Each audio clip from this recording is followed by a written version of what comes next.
We are currently at the sheriff's headquarters in Sarasota. Let's start sharing some food and some love. All right, so thank you all for coming here today. Just show of hands, who here has vehicles? Okay, all of you guys. Who has patrol vehicles? You guys got patrol vehicles. The reason why I asked is I've been trying to get a hold of you guys for about a month now. I want to talk to you guys about your car's extended warranty. I'm just messing with you. The real reason why I'm here is I just want to say thank you. After Hurricane Ian, there's been great devastation. A lot of people suffering, going through a lot of pain, and you guys have been there servicing your community. This is a small token of thanks for what you guys are doing. Next thing I want to talk about is this penny I gave you. Everyone got their penny? Yep. So let me see it. Got it? Raise it up. So what I also have is this, $100 bill. I didn't give you a $100 bill. I'm sorry, I don't have enough hundreds to go around. But there's a 100 and a penny. Which one would you rather have? You rather have the 100? Both are violations. So. Oh, you don't accept either one. But you would rather have the 100. Yes. Why? The penny is shinier. It feels heavier. It's harder. It's more durable. Even fits in your pocket easier. Why the heck would you want this? Because this has more value. In fact, the value of this is 10,000 times more than this penny. Wow. So let's just say this thing is the things that are worth value in your life, right? This is the junk. Who cares about pennies? In fact, if someone gave me a penny, I would treat that as an insult. I'd arrest them. Not me though, the next guy. So what I want you to do is look at this $100 bill. Now I want you to close one eye. Doesn't matter which eye, just close one eye for me. All right? Close one eye. Now I want you to keep looking at this $100 bill. Now I want you to take that penny, put it in front of the eye that's open. All right? Right in front. All you can see is the penny, because that's all you can focus on. Even though there's a $100 bill, something of significant more value right in front of you, all you can see is the penny. It's kind of like life. Whatever you focus on is whatever you get. This is Ryan. In this photo, he's a St. Pete police officer. I'm going to tell you guys a little story about Ryan. So, a group of us, including Ryan, decided to go to Walmart at midnight. Now, you guys know nothing good happens at Walmart at midnight. In fact, I'm sure you guys get a lot of calls.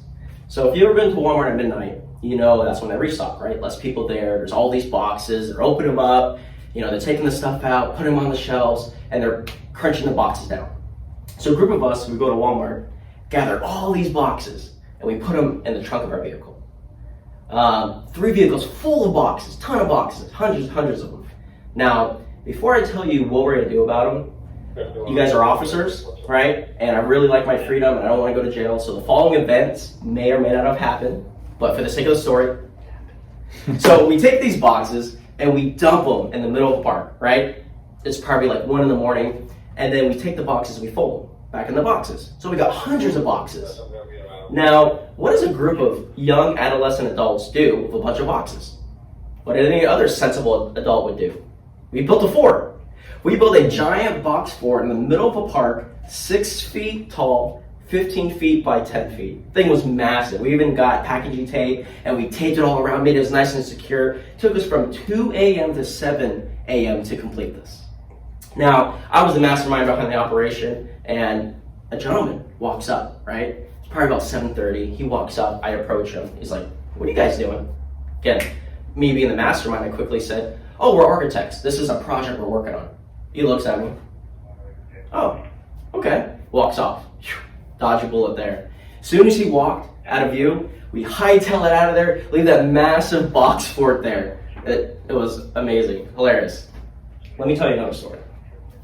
Again, with the same troublemaker Ryan, after school, he comes to my car, and I don't know how the conversation got there, but we're talking about red lights, how they're so boring, you just gotta sit there and wait, how can we make it more entertaining? So Ryan gets in my car, right? And you would think a person gets in their car, they'll be in the passenger seat or the back seat. He was in the trunk of my vehicle. Don't arrest me, I wasn't kidnapping him. So he's in the trunk of my vehicle wearing a monster mask. Where is this going? You'll see. So I'm driving real slow, right? Real slow. And this van comes around the corner, right? And it's an Asian woman driving a van. Why Asian people like vans? I don't know. I'm Asian, I drove a van too, so I don't know what it is. But anyways, there's an Asian woman and a daughter driving a van. And I'm going real slow, they're looking agitated because I'm going slow. I approach a stoplight, turns yellow, and it turns red. So, as I continue to look straight, don't look suspicious like I kidnapped someone. I mean, I have someone in the back of my trunk. I whisper, I say, Ryan, you ready? And I pop the trunk. And Ryan jumps out of the back with a monster mask and scares him. Roar! The look on their face was priceless. Now, I'm going to try to reenact her facial expression, what she said. This is probably not what she said, but... So, man, Ryan, my friend, monster mask, jumping in the back of the truck. And this Asian woman, let me get in the character, hold on. I'm just kidding. So she goes, oh, Godzilla! No, I'm kidding, that's probably not what she said, I'm just joking. But anyways, after initial shock, when they were scared, Ryan was waving, they were waving, the little girl was giggling. It was a good time. It didn't end there. We did that for the next 2 hours, going around every stoplight, just having a good time. So what I'm getting at is, Ryan is my best friend, right? I would give him anything he ever asked, I'd give it to him. Even if it required my own life, I would gladly give it up for my best friend. In 2015, 4 a.m. in the morning, Ryan was found dead on the cold, hard pavement.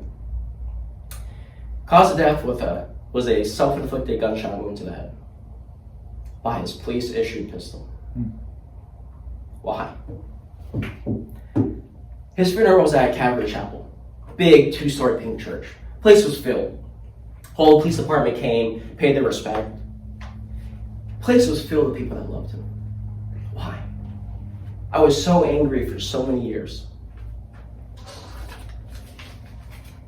He lost his focus on what mattered most in life, and he was focusing on the junk, on the pain and suffering. That's all he could see. In 2019, there was a study done that more police officers died from suicide than in the line of duty. Another study also says that 35% of police officers currently serving have some form of PTSD. I don't know you guys, I don't know what you deal with, but what I do know is your job is very demanding. You have high tense situations, you deal with violence and death on a regular basis. Why am I telling you these things? I'm telling you guys because I care about you, I love you, and God loves you. In fact, God loved you so much, He gave His only Son for you. If you ever lose your focus from this to this, what I want you to do is reach out to God. Reach out to me. I'm going to leave some material here for you guys to read. I'm going to leave my card. Give me a call. I'll buy you lunch. Everything we talk about will be confidential, be between you and I. You see, I have a dream and a vow I made to a friend, that I would tell his story to you, and to you, and to all those who lost their focus on what matters most in life. Thank you so much for having me out here. Thank you. Appreciate it. Thank you. Thank you, Richey.